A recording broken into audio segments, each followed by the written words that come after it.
অসম ৰাজ্যিক কৃষি বিপণন পৰিষদৰ অনুমোদিত বজাৰ দৰ এনেধৰণৰ শিৱসাগৰ বজাৰত কেঁচা মটৰ প্ৰতি কুইণ্টলত ন্যূনতম মূল্য 4,000 টকা, অধিকতম মূল্য 4,500 টকা, সৰিয়হ 5,000 টকা, 5,500 টকা, বেঙেনা 1,400 টকা, 1,600 টকা, মাটি দাইল 8,000 টকা, 8,400 টকা। হাউলি বজাৰত বন্ধাকবি প্ৰতি কুইণ্টলত ন্যূনতম মূল্য 600 টকা, অধিকতম মূল্য 800 টকা, তিয়ঁহ 2,000 টকা, 2,500 টকা, ফুলকবি 700 টকা, 1,200 টকা, বেঙেনা 1,500 টকা, 1,600 টকা। খাৰুপেটীয়া বজাৰত কেঁচা জলকীয়া প্ৰতি কুইণ্টলত ন্যূনতম মূল্য 3,500 টকা, অধিকতম মূল্য 3,800 টকা, আলু 1,100 টকা, 1,200 টকা, ৰঙালাও 1,000 টকা, 1,200 টকা, বিলাহী 700 টকা, 800 টকা। নলবাৰী বজাৰত গাজৰ প্ৰতি কুইণ্টলত ন্যূনতম মূল্য 1,300 টকা, অধিকতম মূল্য 1,500 টকা, ৰঙালাও 1,200 টকা, 1,400 টকা, বিলাহী 1,000 টকা, 1,200 টকা, কেঁচা জলকীয়া 3,200 টকা, 3,500 টকা। কেন্দ্ৰীয় বতৰ বিজ্ঞান প্ৰতিষ্ঠানৰ পৰা পোৱা বতৰৰ আগলি বতৰা অনুযায়ী গুৱাহাটী আৰু ইয়াৰ দাঁতিকাষৰীয়া অঞ্চলৰ বতৰ ঘাইকৈ ফৰকাল থাকিব। বতাহ প্ৰতি ঘণ্টাত 10 কিলোমিটাৰ বেগেৰে বলিব।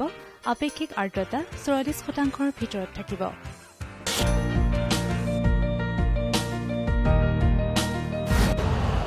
यूरिया का स्वदेशी उत्पादन 70 लाख टन बढ़ाने के लिए 6 उर्वरक संयंत्रों का उद्धार किया जा रहा है। FCIL के गोरखपुर, सिंदरी, तलचर और रामागुंडम संयंत्र, HFCL की बरौनी इकाई और BVFCL की नामरू फोर्थ। सोने पर सुहागा ये है कि देश में अब बनेगा सिर्फ नीम लेपित यूरिया, क्योंकि इससे होगा किसानों का फायदा ही फायदा। अनाज का उत्पादन 10% तक बढ़ेगा।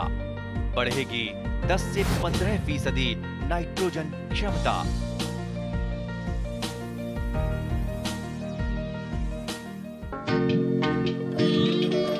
আমাৰ কৃষকসকলে আগতে ব্যৱহাৰ কৰা বহুতো কীটনাশক ইতিমধ্যে চৰকাৰে স্বাস্থ্যৰ প্ৰতি হ'ব পৰা ক্ষতিলৈ চাই বন্ধ কৰি দিছে আৰু বহুতো বন্ধ কৰাৰ প্ৰক্ৰিয়া চলি আছে। এতিয়া পুৰণি আৰু নতুন কীটনাশকৰ এক তুলনামূলক আভাস দিব বিচৰা হৈছে। প্ৰথমেই নতুন কীটনাশক যেনে এমিডা, স্পিনোসাড, মভেন্টো, এচিটামিপ্ৰিড 20% ইত্যাদি কীটনাশকৰ বিশেষত্ব হ'ল এনেধৰণৰ। নতুন কীটনাশক মৌলৰ কম পৰিমাণত প্ৰয়োগ কৰি অধিক কাম হোৱা, মানুহ তথা জীৱ জন্তুৰ বাবে কম বিষাক্ত তথা নিৰাপদ। নতুন কীটনাশকৰ অৱশিষ্টাংশ বিশ্লেষণ পদ্ধতি প্ৰযুক্তিগতভাৱে উন্নত, ব্যৱহাৰৰ পিছত অৱশিষ্টাংশ কমকৈ থকা, বাতাবৰণৰ ক্ষতি কমকৈ হোৱা ইত্যাদি। আনহাতে পূৰ্বৰ কীটনাশক অৰ্গেনোফছফেট, অৰ্গেনোক্লৰিন আৰু পাইৰথ্ৰয়েড আদিৰ প্ৰধানকৈ তিনিটা সমস্যা। কীটনাশকৰ অৱশেষ, ইংৰাজীত কয় ৰেচিডিউ, পুৰণি কীটনাশক প্ৰয়োগ কৰাৰ পিছত ফল-মূল, শাক-পাচলিত ৰৈ যায় আৰু খাদ্যত বিষক্ৰিয়াৰ ফলত বিভিন্ন ধৰণৰ বেমাৰ আজাৰ দেখা দিয়ে। পুৰণি কীটনাশক বাৰে বাৰে ব্যৱহাৰ কৰি থকাৰ ফলত কীট-পতংগই কীটনাশকৰ বিৰুদ্ধে প্ৰতিৰোধ ক্ষমতা গঢ়ি তোলে, যাক ইংৰাজীত পোকে ৰেচিষ্টেন্স গঢ়ি তোলা বুলি কোৱা হয়। ফলত ইয়াৰ পিছৰ প্ৰজন্মৰ পতংগবিলাকৰ বেছি সংখ্যকৰ কীটনাশকৰ প্ৰতিৰোধী হৈ পৰে। এই অৱস্থাটোক কীটৰ পুনৰুত্থান বা ৰিচাৰ্জেন্স বুলি ক'ব পাৰি। মূলতঃ এই সমস্যাবোৰৰ কথা চিন্তা কৰি আমাৰ দেশত পুৰণি কীটনাশক BHC, DDT, এণ্ডোছালফাৰ আদি নিষিদ্ধ কৰা হৈছে। গতিকে আহক নতুন কীটনাশক মৌলৰ লগতে পুৰণি কীটনাশকৰ তুলনামূলকভাৱে সুবিধা অসুবিধাৰ বিষয়ে সম্প্ৰসাৰণ প্ৰশিক্ষণ কেন্দ্ৰ নলতলীৰ সহকাৰী কৃষি সঞ্চালক শ্ৰী বিষ্ণুৰঞ্জন শইকীয়াৰ পৰা কিছু কথা আভাস লওঁ। আমি জানো যে আমাৰ দেশত যিকোনো কীটনাশক প্ৰৱৰ্তনৰ ক্ষেত্ৰত আমাৰ এক সৰ্বোচ্চ সংস্থা আছে, CIBRC বুলি কোৱা হয়, central insecticide board and registration committee. এই সংস্থাৰ অনুমতি পালেহে যিকোনো কীটনাশকে আমাৰ ভাৰতবৰ্ষত প্ৰচলন, মজুতকৰণ বা বিক্ৰীৰ ক্ষেত্ৰত অনুমোদন লাভ কৰে।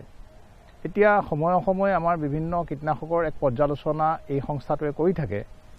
এতিয়া আমাৰ যিবিলাক পুৰণি কীটনাশক আছে এই পুৰণি কীটনাশকবিলাকৰ যি পৰ্যালোচনা তেওঁলোকে কৰে এই পৰ্যালোচনা বিভিন্ন কৃষি বিজ্ঞানী NGO মিডিয়া আৰু কৃষকৰ লগত আলোচনা কৰি পেলাই কৰা হয় ইয়াত দেখা গৈছে যে আমাৰ যিবিলাক পুৰণি কীটনাশক আছিলে সেই পুৰণি কীটনাশকবিলাকৰ কিছুমান সমস্যা আছে সেই সমস্যাবিলাক আমি প্ৰধানকৈ তিনিটা ভাগত ভাগ কৰিব পাৰোঁ যেনেকৈ আপোনাৰ ৰেচিডুৱেল এফেক্ট হয় পুৰণি কীটনাশকবিলাকৰ ৰেজিষ্টেন্স আৰু ৰিচাৰ্জেন্স এতিয়া পুৰণি কীটনাশকৰ এই যিটো ৰেচিডুৱেল এফেক্ট হয় যিবিলাক মানে কীটনাশকবিলাকৰ অৱশিষ্টবিলাক থাকি যায় সেই অৱশিষ্টবিলাক আমাৰ ফলমূল শাক পাচলিবিলাকত ৰৈ যায় ফলত আমাৰ বিভিন্ন ধৰণৰ তাৰ ফলত বেমাৰৰ সৃষ্টি হয় হৃদৰোগ কিডনি বেমাৰ স্নায়ুজনিত বেমাৰ আনকি কেঞ্চাৰ পৰ্যন্ত হ'ব পাৰে গতিকে আমাৰ এই ৰেচিডুৱেল এফেক্টবিলাকৰ কাৰণেই এই কীটনাশকবিলাকৰ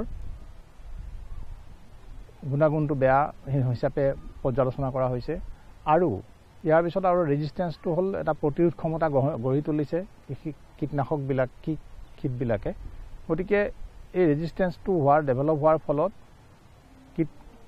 অপকাৰী কীটবিলাকে কিছুমান প্ৰতিৰোধ ক্ষমতা হোৱাৰ ফলত তেওঁলোকৰ ইহঁতৰ পিছৰ যিটো জেনেৰেশ্যন আছে সেই পিছৰ জেনেৰেশ্যনে আৰু বেছিকৈ কীটবিলাকৰ উৎপাদনটো বেছি হৈ যায় সেইটোকে ৰিচাৰ্জেন্স বুলি কোৱা হয় পুনৰ উত্থান বুলি কোৱা হয় গতিকে এই প্ৰতিৰোধ ক্ষমতা গঢ়াৰ বিভিন্ন কাৰণ আছে কৃষকসকলে আমাৰ দেখা যায় যে বিভিন্ন কাৰণত বা কীটনাশকবিলাক খুব বেছি পৰিমাণে ব্যৱহাৰ কৰে অপ্ৰয়োজনীয়ভাৱে ব্যৱহাৰ কৰে আৰু যধেমধেভাৱে কেতিয়াবা ব্যৱহাৰ কৰা দেখা যায় যাৰ ফলতো একেবিলাক কীটনাশক বাৰে বাৰে ব্যৱহাৰ কৰি থকাৰ ফলত তেওঁলোকৰ অপকাৰী কীটবিলাকৰ কিছুমান প্ৰতিৰোধ ক্ষমতা গঢ়ি তোলে গতিকে আৰু ৰিচাৰ্জেন্সৰ কথাটো ক'লোৱেই সেই যিবিলাক কীটনাশক প্ৰতিৰোধ ক্ষমতা গঢ়াৰ ফলত বাচি গ'ল কীটবিলাক সেই বাচি যোৱা কীটবিলাকৰে আৰু বাকী পিছৰ প্ৰজন্মৰ কীটবিলাকে আৰু বেছিকৈ প্ৰতিৰোধ ক্ষমতা লাভ কৰে ফলত পিছৰ প্ৰজন্মটো আৰু বেছিকৈ কীটবিলাক বাঢ়ি যায় সেইকাৰণে আমি ইমানকৈ কীটনাশক ব্যৱহাৰ কৰি থকাৰ ফলতো দেখা গৈছে যে আমাৰ কীটবিলাকৰ পৰিমাণ বঢ়া নাই বৰ্তমান বাঢ়ি গৈ আছে আৰু বিভিন্ন ধৰণৰ নতুন কীটবিলাক আবিৰ্ভাৱে হৈ থকা দেখা গৈছে সেইকাৰণে আমাৰ এই চেণ্ট্ৰেল ইনচেক্টিচাইড বোৰ্ড আৰু ৰেজিষ্ট্ৰেশ্যন কমিটি যি আছে তেওঁলোকে পৰ্যায়ক্ৰমে এই পৰ্যালোচনা কৰি দেখা পায় এই কেইবিধ কীটনাশক কিছুমানক নিষিদ্ধ ঘোষণা কৰাৰ সিদ্ধান্ত লৈছে ইয়াৰ ভিতৰতে আমাৰ যিটো আগৰ অৰ্গেনিক্লৰিন গ্ৰুপৰ কীটনাশক আছিলে তাৰ ভিতৰত যেনেকৈ BSC DDT এণ্ডোচালফান এলড্ৰিন ডাইএলড্ৰিন হেপ্টাক্ল'ৰ আদি ইতিমধ্যে নিষিদ্ধ ঘোষণা কৰিছে আৰু এইবিলাক কীটনাশক নিষিদ্ধ কৰাৰ কাৰণ হৈছে এই কীটনাশকবিলাক বহুত বেছি বিষাক্ত আৰু এইবিলাক পৰিৱেশত অপৰিৱৰ্তনীয়ভাৱে থাকি যায় আৰু এইবিলাকৰ আৰু ডাঙৰ কথাটো হৈছে এইবিলাকৰ বিভিন্ন স্তন্যপায়ী প্ৰাণী আৰু সাগৰীয় স্তন্যপায়ী প্ৰাণীৰ চৰ্বিত জমা হয় আৰু ই এটা প্ৰজন্মৰ পৰা আন এটা প্ৰজন্মলৈ যাব পাৰে মানে মাকৰ পৰা কেঁচুৱালৈ যাব পাৰে গতিকে এই কীটনাশকবিলাক ইতিমধ্যেই 2011 চনৰ আগত আমাৰ ভাৰত চৰকাৰে নিষিদ্ধ ঘোষণা কৰিছে আৰু দেখা গৈছে যে এটা সমীক্ষা মতেও যে আমাৰ এই কীটনাশকবিলাক মানে ভাৰতৰ যিবিলাক প্ৰধান নদী আছে সেই নদীবিলাকত আপোনাৰ পানীত এই কীটনাশকবিলাকৰ অৱস্থিতি ধৰা পৰিছে যিটো এটা বৰ ভয়ানক কথা কাৰণ ইয়াৰ 1 গ্ৰামৰ 1 কোটি ভাগৰ এভাগো যদি প্ৰতি লিটাৰ পানীত মিহলি হয় তেতিয়াহ'লে সেই পানীখিনি দূষিত কৰিবৰ কাৰণে যথেষ্ট গতিকে এই গোটেইবিলাক কথা চিন্তা কৰি এইখিনি ইতিমধ্যে আমাৰ কৃষি ক্ষেত্ৰৰ পৰা নিষিদ্ধ ঘোষণা কৰা হৈছে ইয়াৰ বাহিৰেও 2023 চনৰ যোৱা 29 ছেপ্টেম্বৰত ভাৰত চৰকাৰে এক জাননী যোগে গেজেট নটিফিকেশ্যনৰ যোগেদি আৰু 4বিধ কীটনাশক নিষিদ্ধ ঘোষণা কৰিছে তাৰ ভিতৰত মন'কট'ফছ ডিনোকেপ মিথোমাইল এই কেইবিধ কীটনাশক ইতিমধ্যে নিষিদ্ধ ঘোষণা কৰিছে মন'কট'ফছ নিষিদ্ধ কৰাৰ কাৰণ হ'ল এটা 2017 চনত এটা ঘটনা হৈছিলে মানে মহাৰাষ্ট্ৰৰ পূব মহাৰাষ্ট্ৰৰ এখন জিলা য়াবতমাল বুলি কয় সেইখন জিলাত প্ৰায় 800 কৃষকে কপাহ খেতিত মন'কট'ফছ স্প্ৰে কৰাৰ ফলত তেওঁলোকে বিষক্ৰিয়াত আক্ৰান্ত হৈছিলে আৰু আক্ৰান্ত হোৱাৰ ফলত প্ৰায় 20 জন কৃষক মৃত্যু সাৱটি ল'বলগীয়া হৈছিলে সেইকাৰণে ইতিমধ্যে আল্টিমেটলি মন'কট'ফছো চৰকাৰে বেন কৰিবৰ কাৰণে নিষিদ্ধ কৰিবৰ কাৰণে সিদ্ধান্ত লৈছে এইখিনিতে বিভিন্ন শস্যত পোক অনুযায়ী নতুন কীটনাশক মৌলৰ ব্যৱহাৰৰ লগতে আন সম্পৰ্কত সহকাৰী কৃষি সঞ্চালক শ্ৰী বিষ্ণুৰঞ্জন শইকীয়াই কিনো কয় শুনোচোন।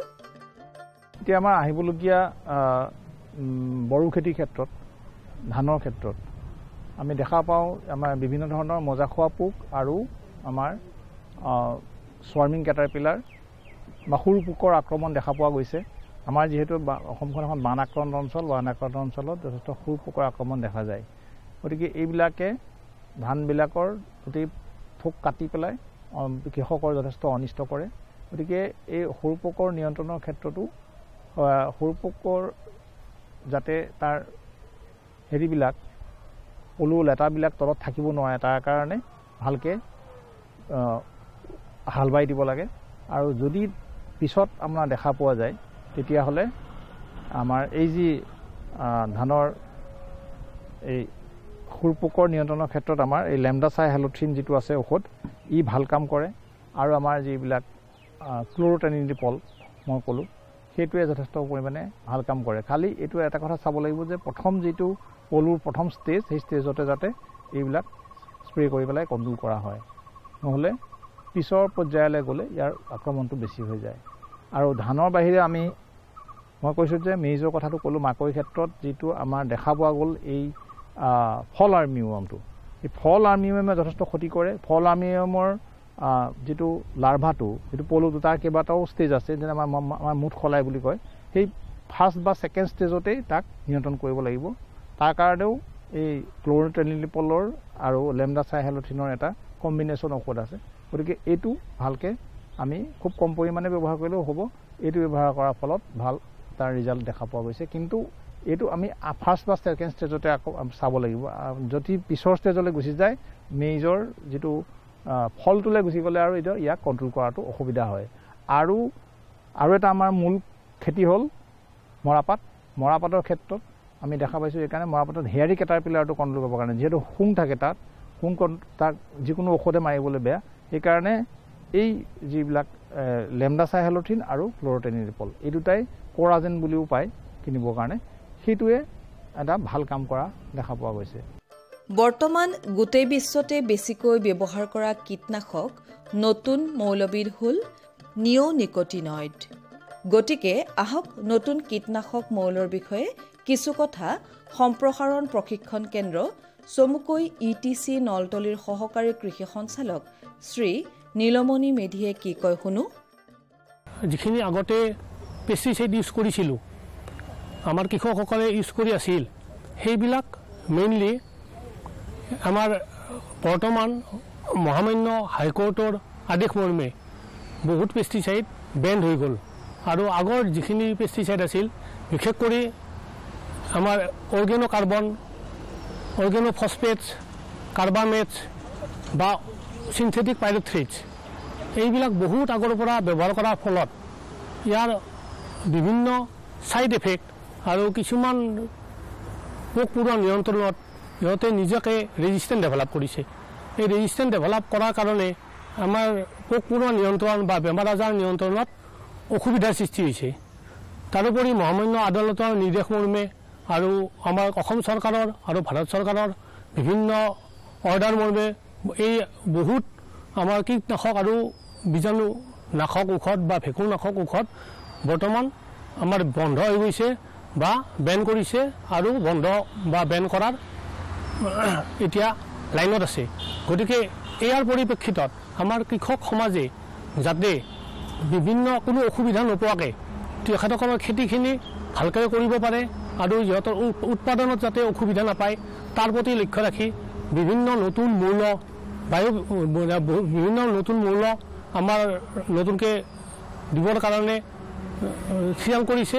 আৰু তাত বিভিন্ন নিয়মৰ মাজেৰে সেইখিনি আমাৰ ৰিকমেণ্ডেশ্যন হৈছে।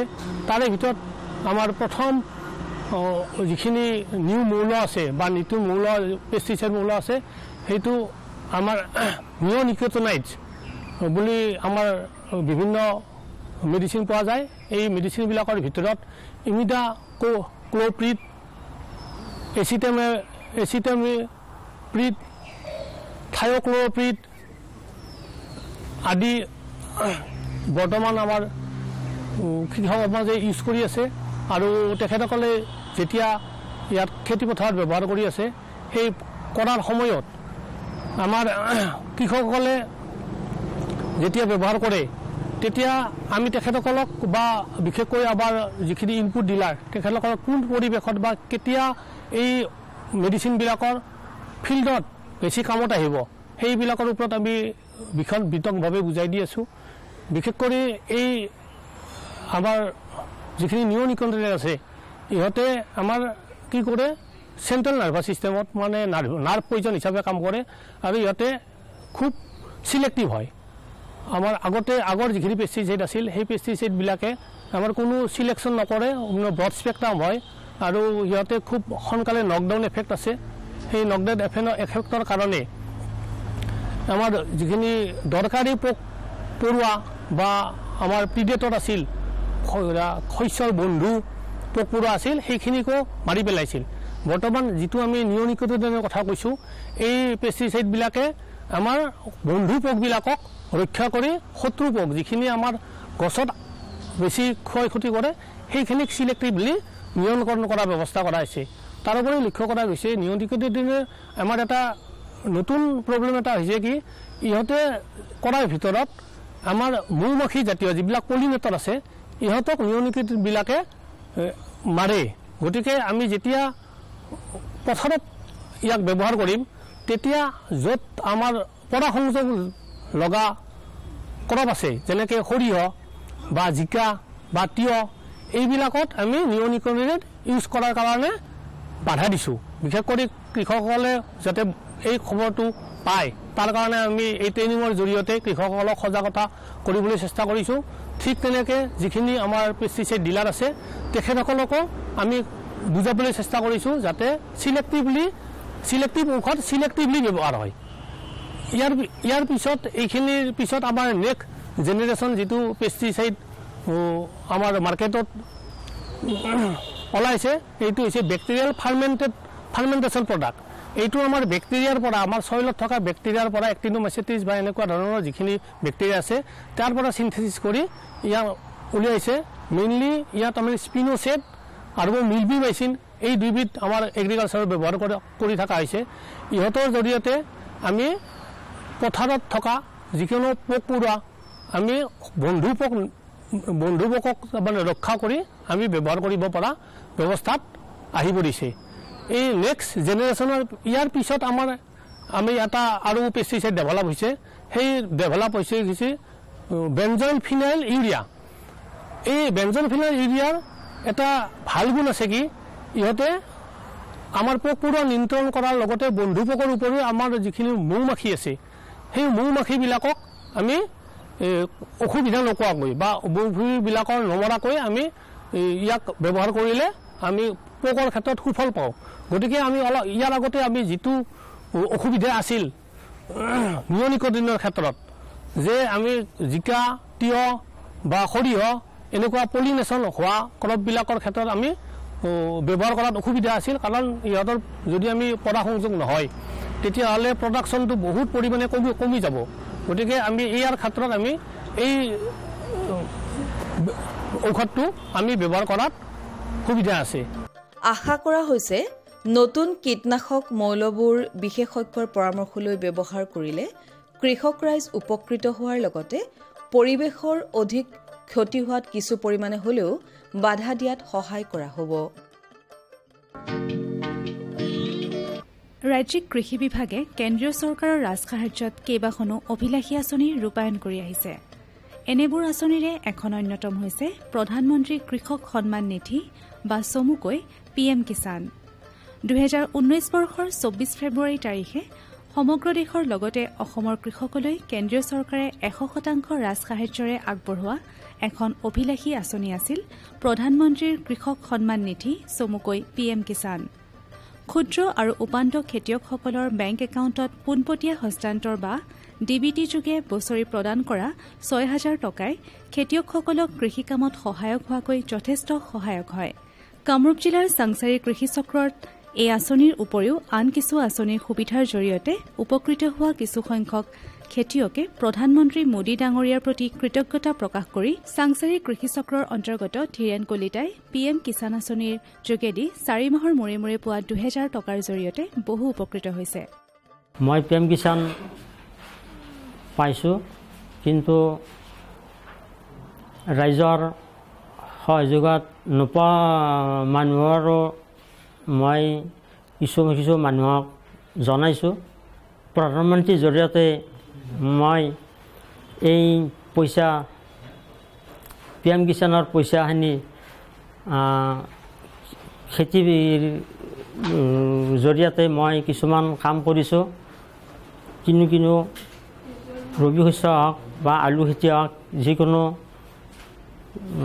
কাম মই কৰিছোঁ। প্ৰধানমন্ত্ৰী মোদী ডাঙৰীয়া আৰু মুখ্যমন্ত্ৰী ডাঙৰীয়াকো মই ধন্যবাদ জনাইছোঁ। কামৰূপ জিলাৰ কমলপুৰ ৰাজহ চক্ৰৰ খৰিকত গাঁৱৰ এগৰাকী কৃষক হৈছে খাইৰুল হক দিৱান। PM কিষাণ আঁচনিৰ জৰিয়তে বছৰি 6000 টকা পোৱাৰ উপৰিও গাঁৱৰ বহুসংখ্যক খেতিয়কে এই সুবিধা পাই যথেষ্ট উপকৃত হৈছে। এই আঁচনিৰ উপৰিও তেখেতে খেতিডৰা 100 টকা জমা দি বীমা কৰি থৈছে। বানপানীয়ে নষ্ট কৰাৰ বিনিময়ত তেওঁৰ একাউণ্টত 41,000 টকাত জমা হৈছে। PMFBY অৰ্থাৎ প্ৰধানমন্ত্ৰী ফচল বীমা যোজনাৰ অধীনত পোৱা এই ধনৰাশিৰ কাৰণে তেওঁ প্ৰধানমন্ত্ৰীৰ ওচৰত কৃতজ্ঞতা প্ৰকাশ কৰিছে। মই বৰ্তমান PM কিষাণ লগতে মই ফচল বীমাৰ পইচাও পাইছোঁ। তাৰ পৰাই মই বিভিন্ন ধৰণৰ উপকৃত হৈছোঁ। PM কিষাণ 4 মাহৰ মূৰে মূৰে মই 2000 টকা পাওঁ আৰু ফচল বীমাৰ মই অলপতে 41,000 টকা মই পাইছোঁ। গতিকে তাৰ বাবে মই প্ৰধানমন্ত্ৰী তথা অসমৰ মুখ্যমন্ত্ৰী মহোদয়লৈ মই অশেষ ধন্যবাদ তথা কৃতজ্ঞতা জ্ঞাপন কৰিছোঁ। किसान भाइयों गांठ बांध लो बात बहुत है काम की, समृद्धि के पैगाम की। मिट्टी के मिजाज को समझो, मिट्टी के हर राज को समझो, मिट्टी की तुम जांच कराओ, मुफ्त सॉइल हेल्थ कार्ड ले जाओ। कभी मुनासिब बीज लगाओ, सही किस्म की खाद ले आओ, जितनी जरूरी उतनी डालो, सही मात्रा खुद पहचानो, इसको अपना मंत्र बना लो, मिट्टी की सेहत तो जानो। बात बहुत है काम की, कम लागत अधिक वरदान की। किसान भाइयों गांठ बांध लो, आज ही मिट्टी की जांच कराएं। राज्य सरकार के कृषि अधिकारी से संपर्क करें और मुफ्त में सॉइल हेल्थ कार्ड पाएं। कृषि और किसान कल्याण मंत्रालय द्वारा किसान हित में